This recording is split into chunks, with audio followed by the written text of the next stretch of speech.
Hi ಎಲ್ರಿಗೂ ನಮಸ್ತೆ. ಇದು ಆ್ಯಕ್ಚುಲಿ ನಿನ್ನೆ ಬ್ಲಾಗ್ ಆಗಿತ್ತು.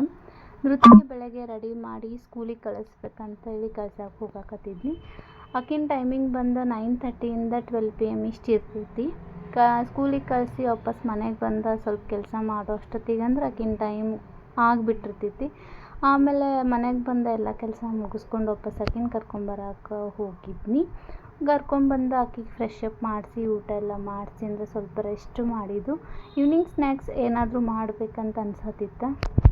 ಅದಕ್ಕಾಗಿ ಗೋಬಿ ಮಾಡೋಣ ಅಂಥೇಳಿ ಗೋಬಿಗೆಲ್ಲ ಪ್ರಿಪೇರ್ ಮಾಡ್ಕೊಳಕತ್ತಿದ್ನಿ. ಆ್ಯಕ್ಚುಲಿ ಕ್ಯಾಬೇಜ್ ಈ ಥರ ಸಣ್ಣದಾಗಿ ಕಟ್ ಮಾಡ್ಕೊಂಡು 4-5 ಸಾರಿ ತೊಳಿಬೇಕು ಚಲೋತಂಗೆ.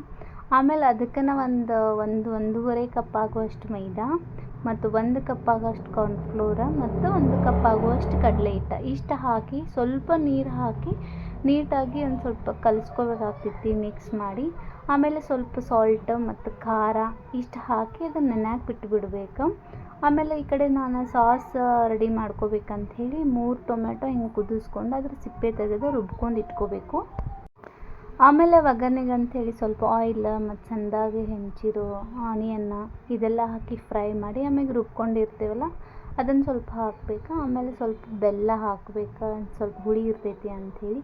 ಆಮೇಲೆ ಸಾಲ್ಟ್ ಮತ್ತು ಖಾರ ಇಷ್ಟು ಹಾಕಿ ತಿಕ್ನೆಸ್ ಸಂಬಂಧ ನಾನು ಏನು ಮಾಡಿದ್ದೀನಿ ಅಂದರೆ ಕಾರ್ನ್ಫ್ಲೋರ್ ಒಂದು ಸ್ವಲ್ಪ ನೀರೊಳಗೆ ಹಾಕಿ ಕಲಸಿ ಹಾಕಿಬಿಟ್ಟಿದ್ದೀನಿ. ಇದು ಕನ್ಸಿಸ್ಟೆನ್ಸಿ ಬಂದ ನಂತರ ಆಮೇಲೆ ಫ್ರೈ ಮಾಡ್ಕೊಂಡಿರೋ ಗೋಬಿ ಇದ್ರೊಳಗೆ ಮಿಕ್ಸ್ ಮಾಡಿ ತಿಂದರೆ ಚಲೋ ಅನಿಸ್ತೈತಿ ಟೇಸ್ಟ್.